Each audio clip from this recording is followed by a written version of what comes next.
Gloire à Dieu. Alléluia. Bonjour.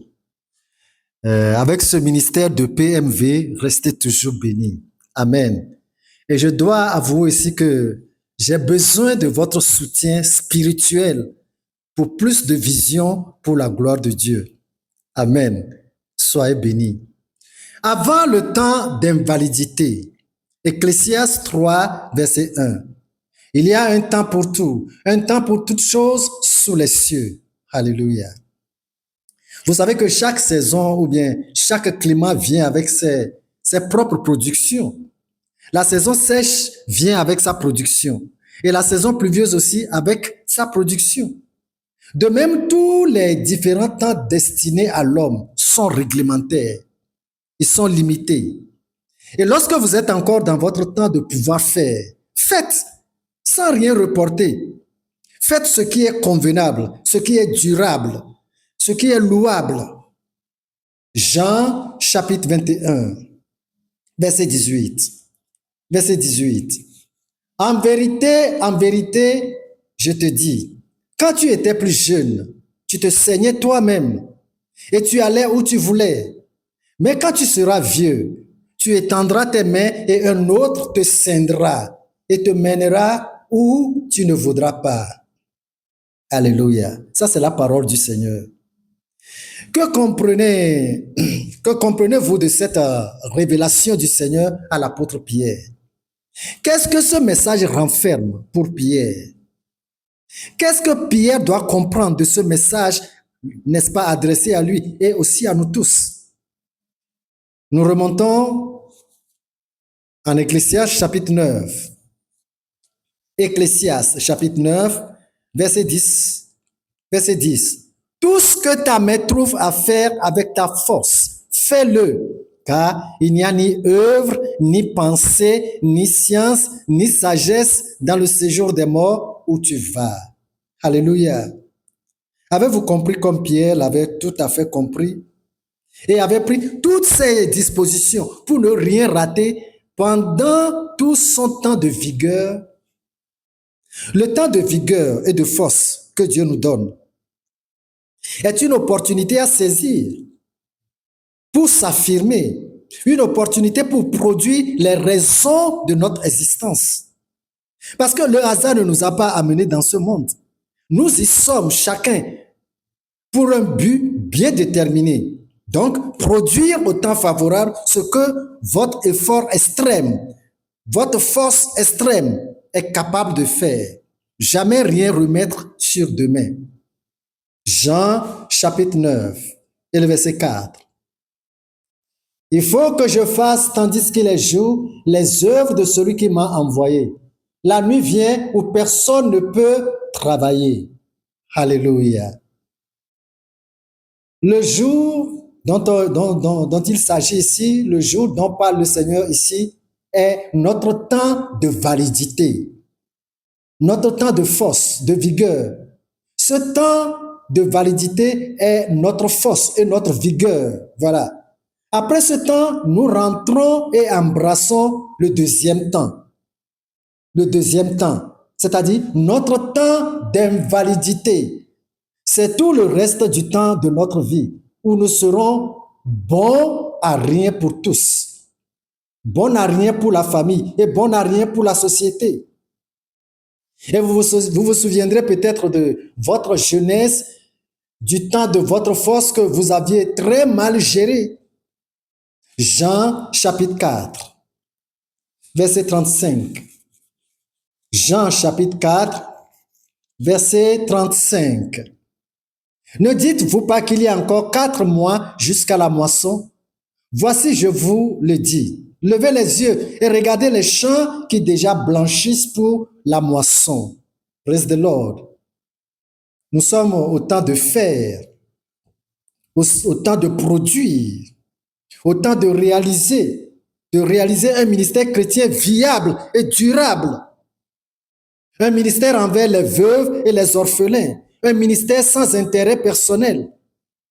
Si vous êtes dans votre temps d'exercer un ministère de soutien et d'aide humanitaire, faites-le avant, n'est-ce pas, votre temps d'invalidité, tout ce qui vous regarde à faire envers les membres de la famille, faites-les avant que les mauvais jours de votre vie n'arrivent, avant que votre temps d'invalidité ne s'empare de vous.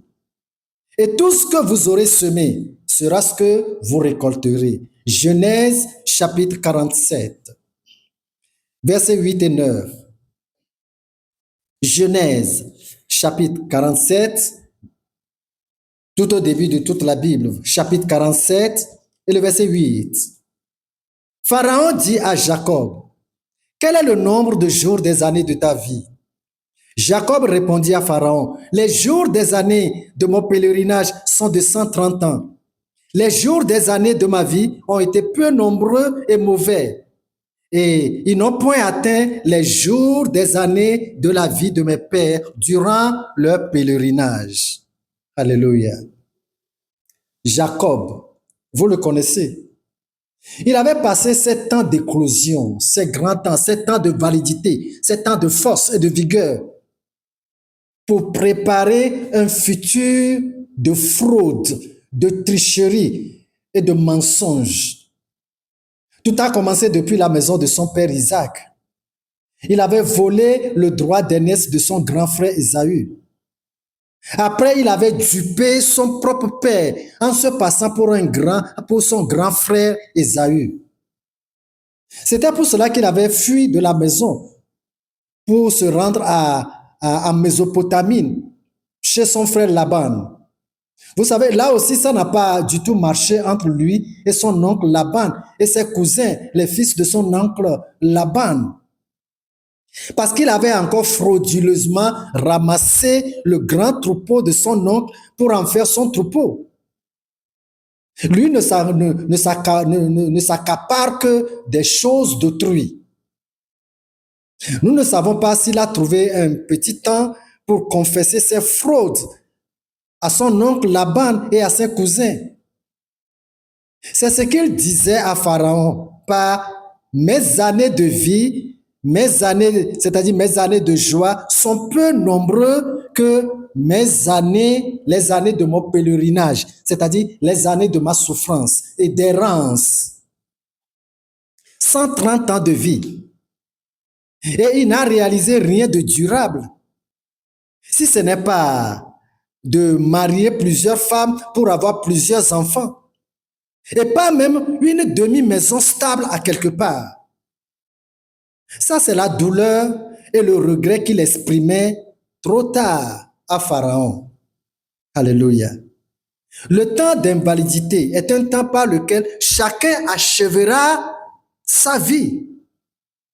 C'est la saison, je crois, la plus pénible de tout le pèlerinage de l'homme sur terre.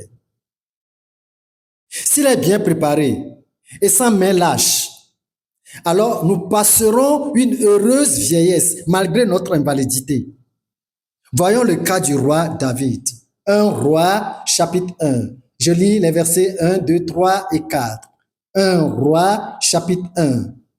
À partir de quel verset? Juste le tout premier. Le roi David était vieux, avancé en âge. On le couvrait de vêtements et il ne pouvait se réchauffer. Ses serviteurs lui dirent que l'on cherche pour mon seigneur le roi une jeune fille vierge, qu'elle se tienne devant le roi, qu'elle le soigne et qu'elle couche dans son sein, et mon seigneur le roi se réchauffera.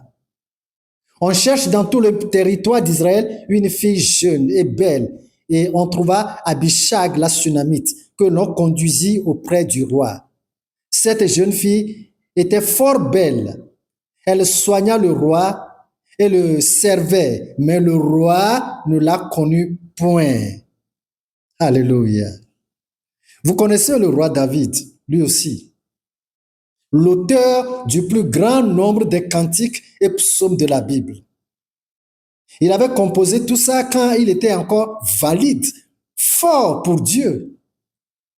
Il avait consacré toute sa vie depuis sa jeunesse pour la gloire de Dieu. Et voici aussi arrivé heureusement à son temps d'invalidité. c'est la fatigue générale, au point que même dans le lit, avec une jeune fille vierge, fort et belle, David ne pouvait éprouver aucun sentiment. Et cette jeune fille vierge, fort et belle, n'est-ce pas, était restée vierge dans son foyer conjugal jusqu'à la mort de son mari, le roi David. Disons que David n'a rien à regretter durant son mandat de vie sur terre. Il a servi l'Éternel avec toute sa force. Il a réussi un grand palais royal pour la gloire de Dieu. Une grande provision de matériel, de construction pour un sanctuaire n'est-ce pas, un sanctuaire de Dieu que son fils Salomon va élever pour le nom de l'Éternel. Regardons ensemble la recommandation impérative que nous donne son fils Salomon. En Ecclésiaste chapitre 12 et le verset 3. Ecclésiaste chapitre 12, verset 3. Mais souviens-toi de ton Créateur pendant les jours de ta jeunesse, avant que les jours mauvais arrivent et que les années s'approchent où tu diras, je n'y prends point de plaisir. Praise the Lord. Nous devons quitter la vanité pour les choses durables, avant d'être pris par notre temps d'invalidité. Laissez des traces vivantes et durables avant d'être pris par votre temps d'invalidité. Tout ce que vous devez faire, faites-le avec votre force pour Dieu, avant que, n'est-ce pas, vous ne soyez pris par votre temps d'invalidité qui s'approche à pas sûr. Pour moi, de mon côté, j'ai décidé de prêcher la parole de l'Évangile pour le salut de plusieurs avant mon temps d'invalidité. Et je le ferai jusqu'à ce que je n'entre dans ce temps d'invalidité. Je veux, avec ma force présente, m'investir beaucoup plus dans la prédication de l'Évangile, une œuvre bénie et durable. C'est pour cela que je me force de les graver sur ma chaîne YouTube du nom de Le temps est si court. La Bible dit, souviens-toi de ton Créateur. Cela doit être prioritaire dans notre vie de pèlerinage sur terre. Quitter les choses vaines de la vie pour s'attacher aux choses durables qui vous mèneront jusque dans l'éternité avec Jésus-Christ. Praise the Lord. Hallelujah. Que Dieu vous bénisse au nom de Jésus-Christ. Si vous êtes de notre côté, alors partagez ce petit message de vie avec toutes vos connaissances pour la gloire de Dieu. Vous étiez avec Séraphin Kofi Zozo. Une fois encore, que Dieu vous bénisse. Amen.